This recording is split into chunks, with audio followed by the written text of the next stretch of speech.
Kevin.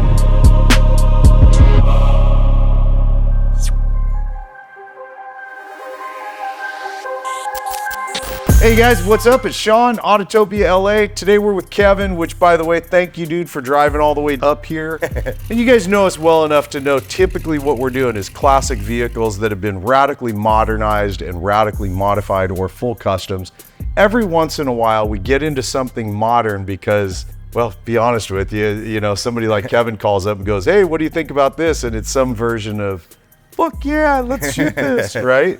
And I'm personally a massive fan of this whole family. The CTS-V cars, great car, bone stock, the Alpha chassis, the electromagnetic suspension. Yes. It's all stuff that massive brakes. And it already, what are they, bone stock? This car's what, 600? 640 and 650 torque. There you go. By the way, you guys know us well enough to know there's no way we would be shooting a bone stock CTS-V, no matter how cool they are. Did you buy the car brand new? I bought it used. I bought it in 2019, so it had 20,000 miles. I luckily bought it before the used car market went up too. So this thing was a steal, man. You lucked out. Yeah, I got, because after like that car market went up, it went up like 10, 15 grand. I was thinking about selling it. I could have made some money, you know? What year is it? It's a 17. This body style is from 16 to 19. And I've always like I like rare stuff. My brand's called Rare Breed. Like, you know, everyone's got a Ford Raptor, everyone's got a Hellcat, you know what I'm saying? So I was just like, I want to get something where you don't really see too often. You don't. And you don't really see too many of these. What is Rare Breed, by the way? Rare Breed's my my clothing brand. I'm in the fitness industry and stuff, so that's my Tell you work out, dude. Yeah, a little bit.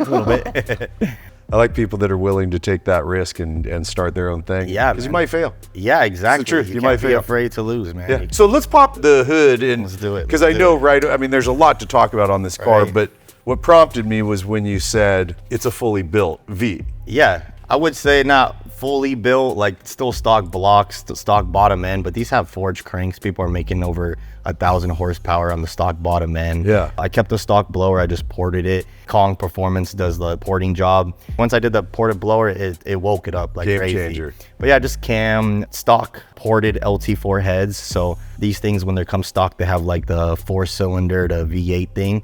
But that thing breaks a lot. Like, I forget what it's called. It's like a lockout thing in the cam, so it prevents it from like switching from 4-cylinder to V8 and stuff like that. So I never knew that. Sorry to sound ignorant about it, because I know it was always LSA. This is LT4? LT4, yeah. I didn't know anything about this platform too until I bought it. I've learned a lot. It's a lot more different than an LS. It's a lot more expensive, I would say. Like, just like the fuel, anything you want to do is a little bit more. But just newer technology and stuff like that. It's a great engine, though. It's a light engine too. I'm curious, with all that you've done here, what are you making power-wise?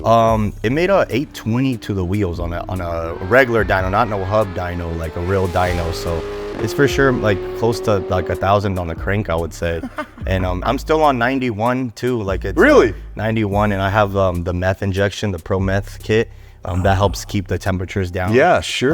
These engines are direct injection. Yep. And they just come out with a kit called too high PSI to make it port injection.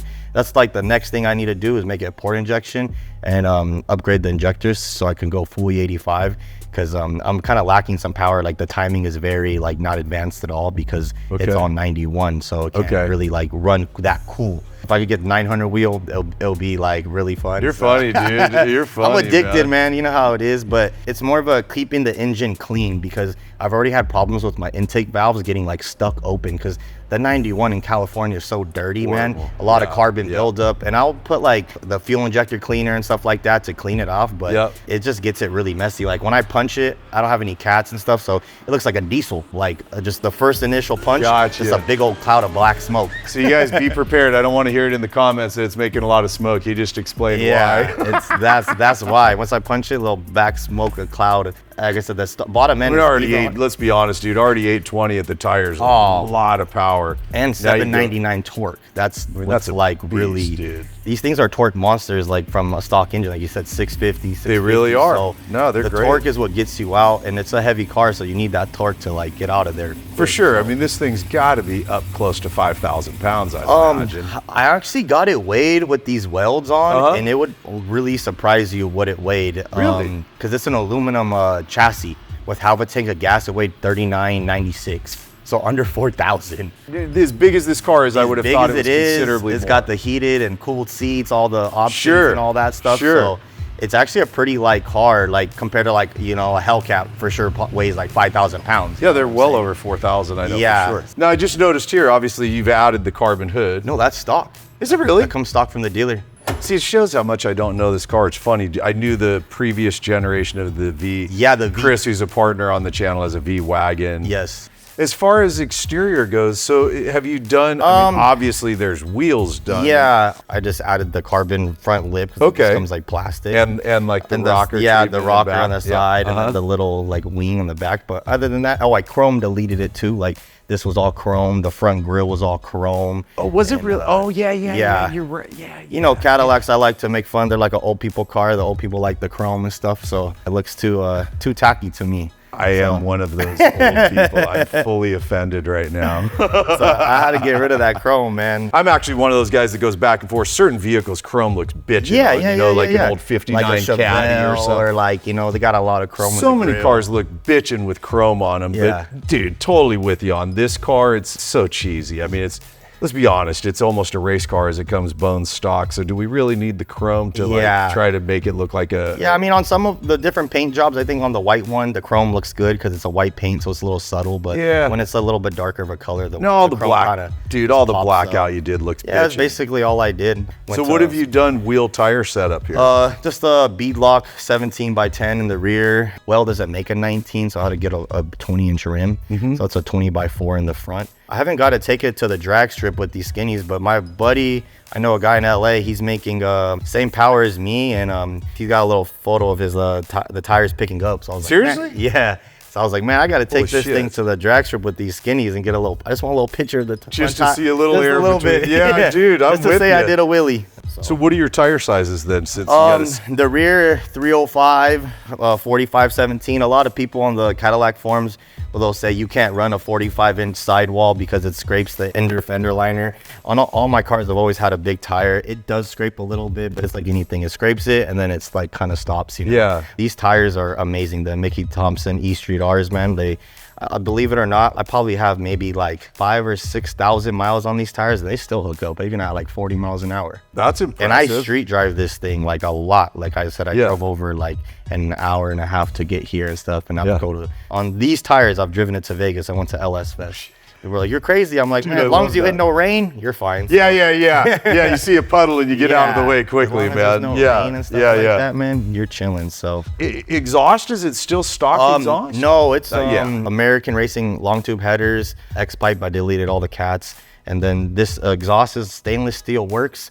It's the only exhaust company that allows the factory valve option, because either you go Corsa or Borla with these things. And it's just, you remove the valve option and it's just loud. Like, very loud. I love how. So this has the variable? Yeah, I love it, cool, man. dude. So I could turn on my car like in the morning and not like freaking wake up all my neighbors super crazy. And then as soon as I open up that, it's still loud because I don't have the cat. I say it's like a medium loud to very loud, you know?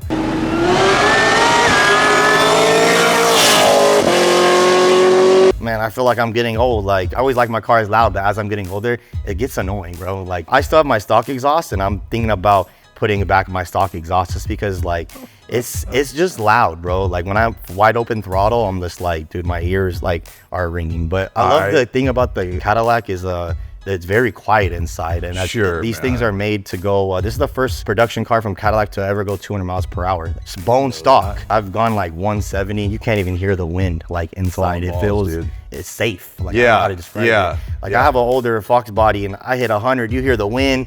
Sometimes the windows drop down. I fell in love with the technology, even the magnetic ride suspension. Like it's a beast of a car. No, it doesn't. How big it is. It doesn't surprise me, dude. So interior-wise, is it all still stock interior?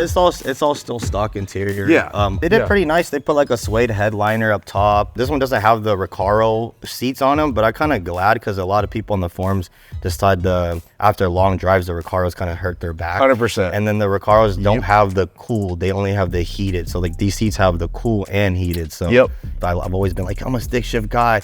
I forget auto, but they didn't make these in auto. I mean, manual. These are only automatic cars, and I fell in love with the automatic, man. I have a trans tune too, so the transmission shifts a lot more faster. Nice. And even the trans is fully built. Like I upgraded my clutch packs to like 1,000 horsepower, stuff like that. So the trans is fully built, ready to take all the abuse and stuff like that. Like it lasted a little bit, but just how much torque you're making, and the trans tune, you're making it work a little harder and stuff like that. So the clutches just wear out. That's for sure. No, I get it, dude. And stuff like that. I took it to LS Fest. I was bummed, man. I've never done a quarter mile. I've only done the 8th mile, and I did pretty fast on the 8th mile. I did a 6.5. I just want to hit 10 seconds, or if I could get under 10, but even if I just hit 10 seconds, I will be happy, you know? I went to LS Fest, about to take off. I broke my drive shaft. I didn't break, like snap it, but there's like a rubber coupler. I straight sheared all the bolts off it. Say, get a race car, it'd be fun. Luckily, my friend brought a trailer. I had to get it all the way towed Oh back my God, home. dude. I made it like 50 feet down the track. What a bummer. Yeah, and it's embarrassing, man. Everyone's watching you get your shit broken. It's just like, man, so what a bummer. I haven't got to do the quarter mile, but now I have a one-piece drive shaft aluminum from a Drive Shaft Pro. They do a lot of race cars and stuff like that. So the stock one is a two-piece steel. Now it's a one-piece aluminum.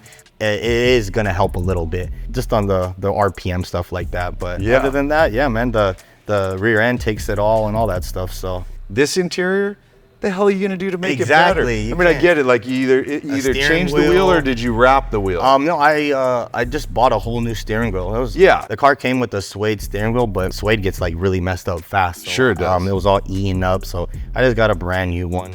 What are you gonna do to it? It's really, I mean, Cadillac has been nailing. Look how much space it got in the trunk too. Like I put suitcases back here, all that stuff. Oh, dude, it's got tons of space, man. Like I said, it's a family car. Yeah, totally. That's just a methanol tank right there. So gotcha. It had a little box already, so they just made a little aluminum piece to make it look clean. But if they didn't have that shiny supercharger lid, it would look basically stock. I agree with you, but here's the part that throws it off in a quick friggin' second, and you know this. You roll up, that car's not stock. I can hear that it's not stock. When you pulled in here, I was waiting to smell E85 for sure.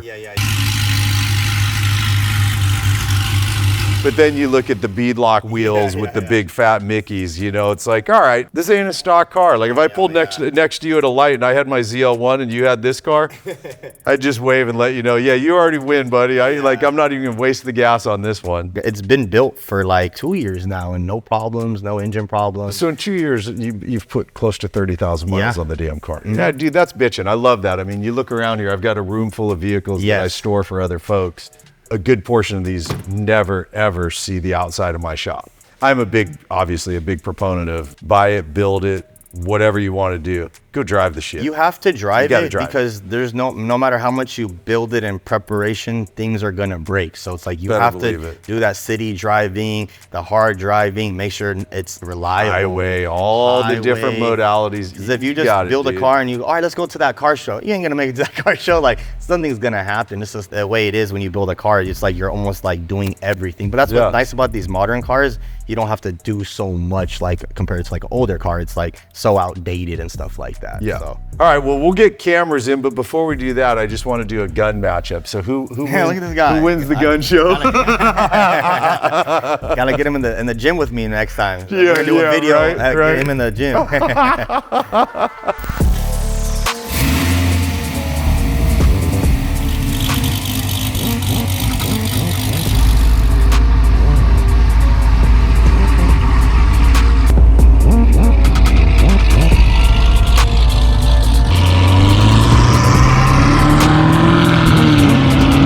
This thing sounds bitchy. You really hear the blower. Yeah, barely giving it gas. So along with porting it, did you just a bigger throttle body? Like it's matched. Like the snout is like it's a 103 throttle body. Okay. But yeah, that's it. And then it's like a big air intake. Like it's like a big gulp series. It's one you got to get it like tuned because it's like a 5-inch breathing fucking, so much. Yeah. My first mods were just the intake, a smaller upper pulley, and I did long tubes. My mechanic, I didn't get it. I got it just street tuned.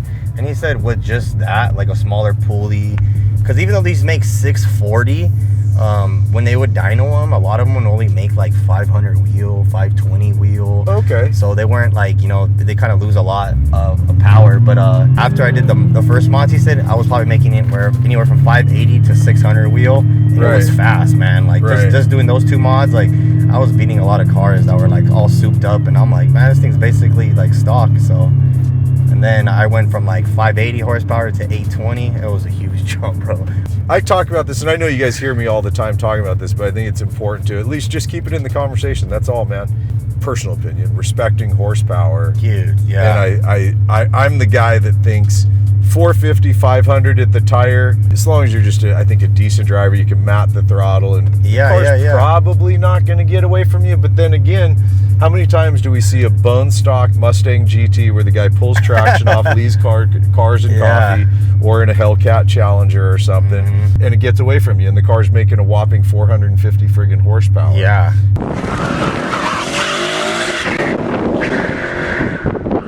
Now you jump up into that, like where you are, double, bro. 820 horsepower at the wheel. Hey, man, I'm the last guy to tell people they shouldn't do shit. Like, fucking go have fun, bro. But respect it. You gotta respect the respect car, the power. for sure.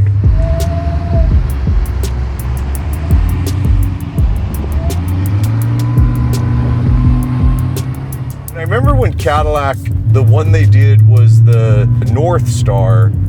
Oh yeah, I remember that car. Yeah. It was front wheel drive, but it was also I could be wrong. You guys feel free to correct me if I'm wrong on this, but that was the first generation of them starting to work in the electromagnetic suspension. Okay, yeah. Because they were, GM's the one that developed that, and then you got companies like Ferrari and Audi and so many other cars that have licensed that technology from GM. They've been killing it for quite a while now on building performance-based but still luxury sedans and coupes. And I'm a fan, and I wasn't as a kid. I mean, hell, my grandpa even owned a Caddy, and it was like, for his generation, if you made it to where you were owning a Cadillac, the only step up from there was either Lincoln or Rolls-Royce, Exactly, that's crazy.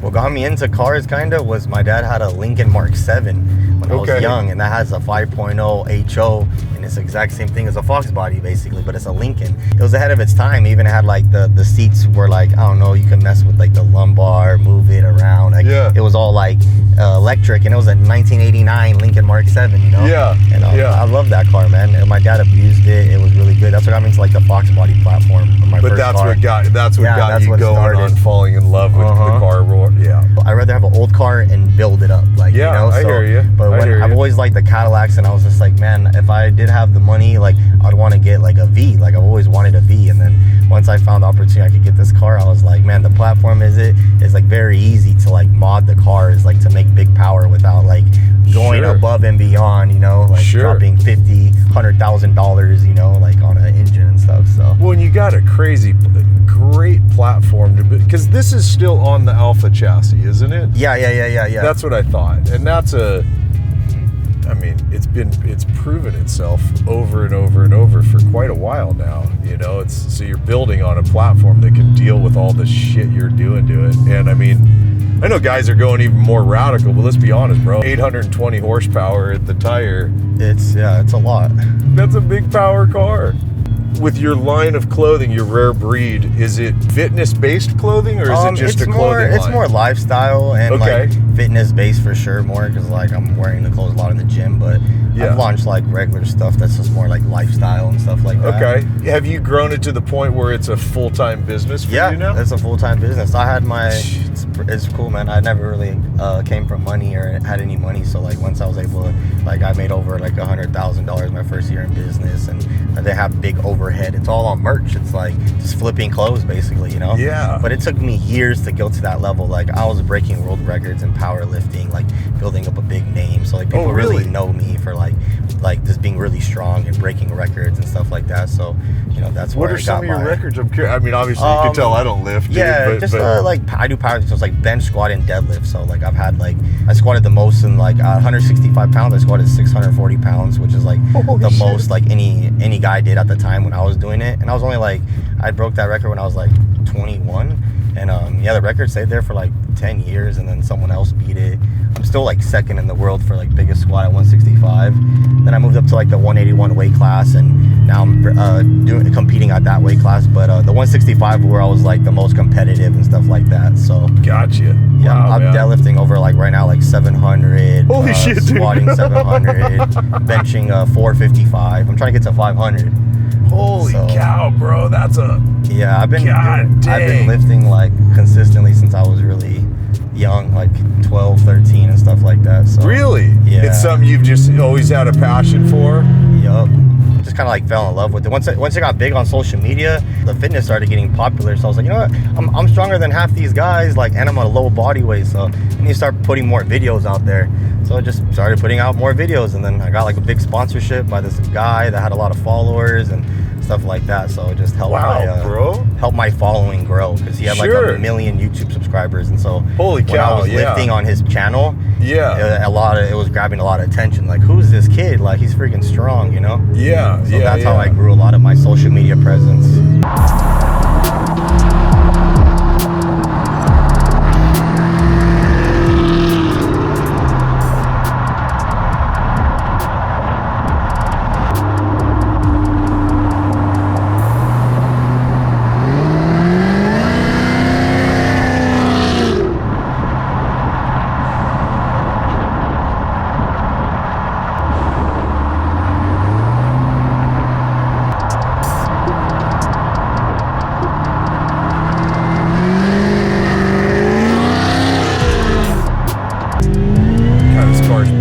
Man, how it shifts is really nice, dude. I mean, it's just so responsive. It's like immediate. You barely give it gas, and the trans just wants to, like, it shifts on how much throttle you're giving. So like, if you were to give it a lot of wide open throttle, it would rev it up and just bah, bah, bah. Yeah. But if you're just giving a little bit, it's just like almost like trying to like just be efficient, you know, just like shifting without like spinning. It's really nice. Yep. Like, it shifts too high, too fast for me.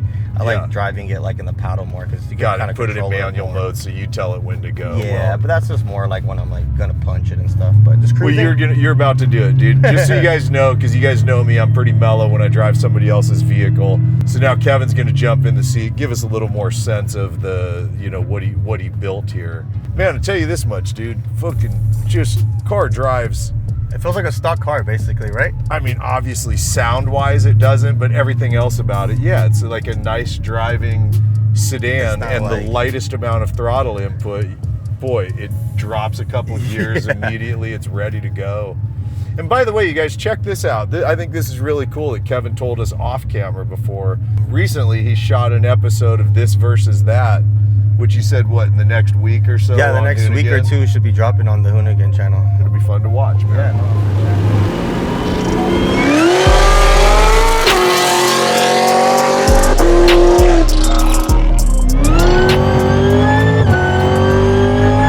Holy shit. Yeah. Holy God. Dude, and it's crazy to me that your car's as quiet as it is. Fuck, you just got a total oh shit face out of me.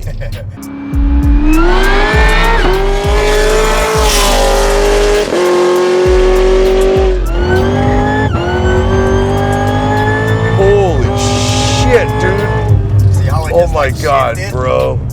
Oh my God.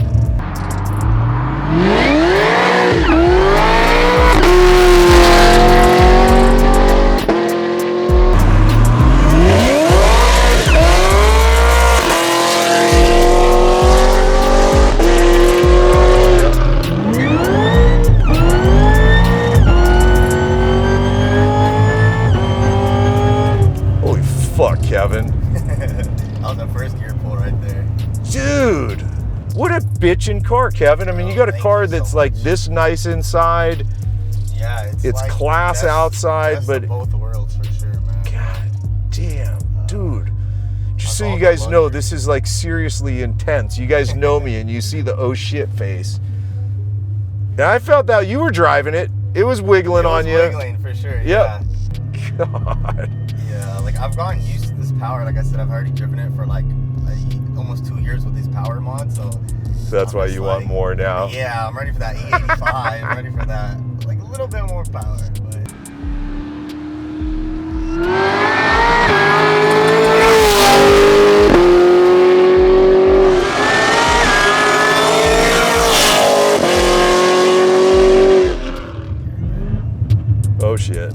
I hear it way down there, ready to go. Right. Yeah.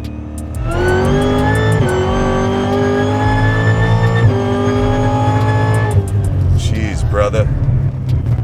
Right, good. It's nice and smooth. Wow.